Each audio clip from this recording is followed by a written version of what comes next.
పవన్ కళ్యాణ్ పై సెటైర్లు వేశారు వైఎస్ జగన్. బాగుందిరా నీ పని, ఇది ఒక్కటే. ప్రజలు నిజాన్ని తెలుసుకోవాలి. చూడండి, పవన్ కార్పొరేటర్ కి ఎక్కువ, ఎమ్మెల్యేకి తక్కువ అన్నారు. నీకు ఇంకా కుర్రతనం బాలేదురా. నువ్వు కాన్వెంట్ ఎక్కువ, కాలేజీకి తక్కువ. ఎవరు చూడలేదు కదా, వాళ్ళ పందాలు చూసినట్టు చూస్తున్నారు. వైఎస్ కాంగ్రెస్ పార్టీకి వచ్చినటువంటి ఓట్ల శాతాన్ని, సీట్ల శాతాన్ని బట్టి చూస్తే ఆ మనిషి కార్పొరేటర్ కి ఎక్కువ, ఎమ్మెల్యేకి తక్కువ. అబ్బో, ఈ మాట 10కి ఎక్కువ 12కి తక్కువ వచ్చిన వాళ్ళు అంటే కామెడీగా ఉంది భయ్యో. ఇంత చిన్న లాజిక్ ఎలా మిస్ అయ్యారు మీరు? అటు చూడు. ఆ టాపిక్ అయితే నేను వెళ్ళిపోతాను. చిన్న బ్రేక్ తీసు. జర్మనీలో అయితేనే వస్తుంది, ఇక్కడ రాదు, ఇక్కడ 5 ఏళ్ళు రావడం కష్టం నాకు విమర్శ చేశారు. చూస్తున్నా, అన్ని అబ్జర్వ్ చేస్తున్నా. ఇందాక ఎంత గొప్పగా యాక్ట్ చేసావురా. Hats off. ఒప్పేసుకున్నావు, నటనలో నీ తర్వాత ఎవడైనా. ఆ మనిషి కార్పొరేటర్ కి ఎక్కువ, ఎమ్మెల్యేకి తక్కువ. నీకు స్పాట్ నేను ఎడతాగా. నువ్వు కోడి కత్తికి ఎక్కువ, గొడ్డలికి తక్కువ అని. ఏ విధంగా బాబాయ్ హత్య జరిగిందో అందరికి తెలుసు కదా. Sorry sorry sorry sorry sorry. ఏమిటండి మీరు మాట్లాడేది? ఆవిడ కరెక్ట్ గానే చెప్పిందిరా. చాలా సేపు సస్పెన్స్. ఇది పద్ధత. జీవితకాలంలో పవన్ ఒక్కసారి ఎమ్మెల్యే అయ్యారన్న విషయాన్ని వైఎస్ జగన్ గుర్తు చేశారు. జీవితకాలంలో ఇప్పుడు ఎమ్మెల్యే ఒకసారి అయినాడయ్యా. అటు చూడు బే. అసెంబ్లీకి కరెక్ట్ గా ఒక రోజు వచ్చి వెళ్ళిపోతాడబ్బా. దీనికి మీరు ఏమంటారు సార్? ఎస్ ఎస్, ఆయన కొత్త పేరు పెట్టిన 1 డే ఎమ్మెల్యే. ఎంత ఘోరం జరిగిపోయిందిరా. చూడటానికి అమాయకంగా ఉంటాడు గాని ఒక్కసారి బయటకు వస్తే మనం చేయని కూడా ఎంత స్ట్రాంగ్ గా చెప్పొచ్చని మిమ్మల్ని చూస్తేనే తెలుస్తుంది సార్. ఒక వర్గానికి మీరు ఇన్స్పిరేషన్. జలుబు చేసినట్టుంది, విక్స్ తీసుకుంటారా? స్టైల్ పోకిరి చూడలేదా? తను చేస్తే స్టైల్ గా ఉంది, మీరు చేస్తే కామెడీగా ఉంది సార్. ఓరి నాయనో, వీడు ఈ టైప్ లో తగిలి కామెడీగా ఉందా? సంక్షేమం. సంక్షేమం కొట్టారంటే పళ్ళు రాల్తాయి. పోలీసు వాళ్ళు ఎంత బతిమాలతోటే బెట్టి చేస్తున్నావు నువ్వు. సంక్షేమం. మాకు ప్రతిపక్ష హోదా ఇవ్వాలి అనేది చాలా బలంగా మాట్లాడుతూ వచ్చారు. చంద్రబాబు నాయుడు గారు అనే వ్యక్తికి మేము ప్రతిపక్ష హోదా ఇచ్చాం.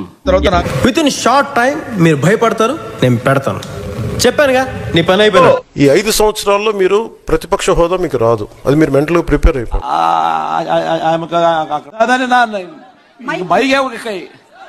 అరే నిజం చెప్పురా, నీ ముఖం చూస్తుంటే నాకేదో తేడా కొడుతుంది. కరెక్ట్.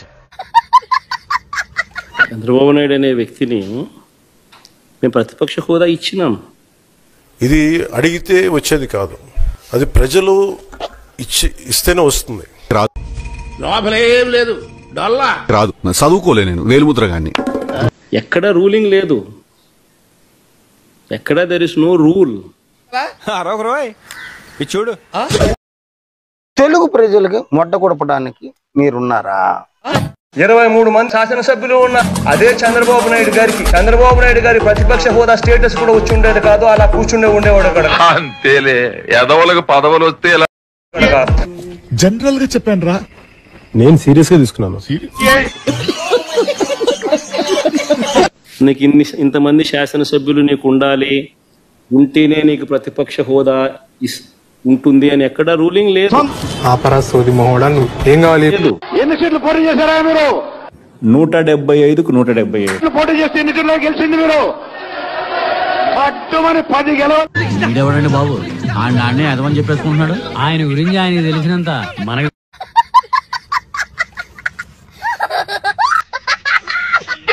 తల ఎక్కడ పెట్టుకోవాలో అర్థమవుతుందా నీకు? పోటీ చేసి 10 సీట్లు గెలిచి తప్పలేదు భాయి, తప్పలేదు భాయి. పోరావే.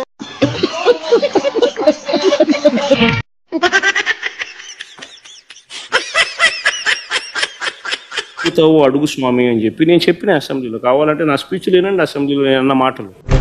ఎందుకు సార్ పాతగాయని మళ్ళీ రేపుతారు? పైరు పచ్చనతో మన సమర యోధుల త్యాగ నీతికి ఇంకెంత క్లియర్ గా చెప్పిన తర్వాత ఎంగిలి కాంచాల దగ్గర కుక్కలా ఇక్కడ ఎందుకు మనం అన్నా ఇది మరి ఓవర్ యాక్టింగ్ చేస్తున్నాడు. వారి స్వేద్యంతో 56 కార్పొరేషన్ ఇది ఎవరు మాట్లాడేది నాకు అర్థం కాదు. అందుకే కదా నీ మెడల్ ఇది కొడతాను ఎందుకంటే ఆయనకు నాకు మధ్య తేడా అది. ఏదైనా గానీ అసెంబ్లీ అనేది ఎందుకు జరుపుతా ఉన్నాం? ఇది విన్నారా?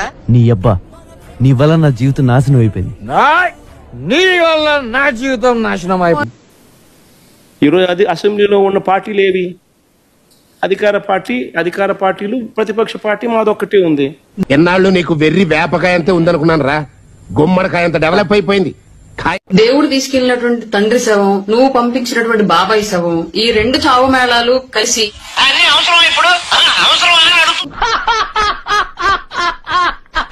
ఏం పాయింట్ పెట్టావన్నా, సూపర్. కలిసి వచ్చి నీ విజయానికి బ్యాండ్ మేళం అయ్యాయి గానీ, లేదంటే నువ్వు అసలు కార్యకర్తగా కూడా పనికిరానటువంటి ఖైదీ. నువ్వు ముఖ్యమంత్రి అవడం ఏంటి మా దరిద్రం కాకపోతే? నేను మరీ అంత ఎదవలా కనపడుతున్నారా? ఓ మాదిరిగా కూడా కనపడలేదా?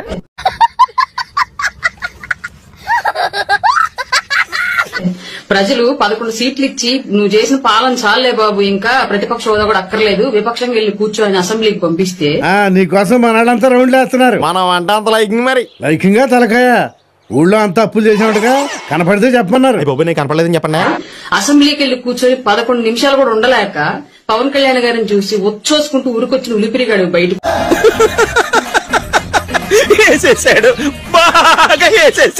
వైఎస్ఆర్ అనే పేరు నీ పేరుకు ముందు, నీ పార్టీ పేరుకు ముందు లేకపోతే పెంట కుప్ప మీద ఏగలేగా నిన్ను చూసి ఎందుకు అడుగుతుంది అడిగా? నువ్వు కూడా మాట్లాడటం బా చండాలంగా. ఇక రాజకీయాలకు పనికిరావు గానీ సర్దుకో సల్లగా కేసుల వారిని తెలుసుకుని ఆస్తుల సెటిల్మెంట్లు చూసుకో. ఇంకా అయ్యో రామా, నాకు ఐడియా తక్కువ లేదండి. What an intelligent boy. Murthy గారు, ఇక్కడ ఏం జరుగుతుందో నాకు అర్థం కావట్లేదు. నాకు ఇప్పుడు అన్ని అర్థమవుతున్నాయి, కానీ ఏం చేయాలో అర్థం అవట్లేదు. ఓహో, చెల్లి తల్లి కూడా ఉమ్మెత్తేస్తున్నారు. ఇక నీకెందుకు? ఇంతకు ముందు ఆంధ్రప్రదేశ్ రాజకీయాల్లో కేఏ పాల్ గారు ప్రెస్ మీట్ పెడితే జోక్ ఏముండిద్దని చెప్పి చూసేవాళ్ళు. ఇవాళ ఆయన చూడట్లా, ఆయన మరిపించి జోకర్ ట్రోలర్ నువ్వు అయ్యావు ఆంధ్రప్రదేశ్ లో. ఈ మాత్రం హింట్ ఇస్తే చాలు చెల్లరగిపోతారు. మీరు ఏదో ఎందుకు అంత ఓవర్ కాన్ఫిడెన్స్ రోజా గారు? మీకు ఓవర్ కాన్ఫిడెన్స్ కాదు, మిమ్మల్ని ట్రోల్ చేస్తుంది కూడా అందుకే కదా. ఇన్ని అవమానాలు భరిస్తే ఇంకా ఎందుకు ఇక్కడ పనిచేస్తున్నారు? రిజైన్ చేసేచ్చుగా. అధికార పార్టీ మీదే, ప్రతిపక్ష పార్టీ మీదే, డబుల్ యాక్షన్ ఇదేమన్నా? ప్రెస్ మీట్ పెడితేనే మేమర్స్ వచ్చేస్తున్నారు ఏం మాట్లాడాడు అని చెప్పేసి. అట్లాంటి సిచ్యువేషన్ అయిపోయింది నీది. దెబ్బ మీద దెబ్బ, దున్న మీద పుండుని కాకి పొడుస్తున్నట్టు పొడుస్తున్నారా?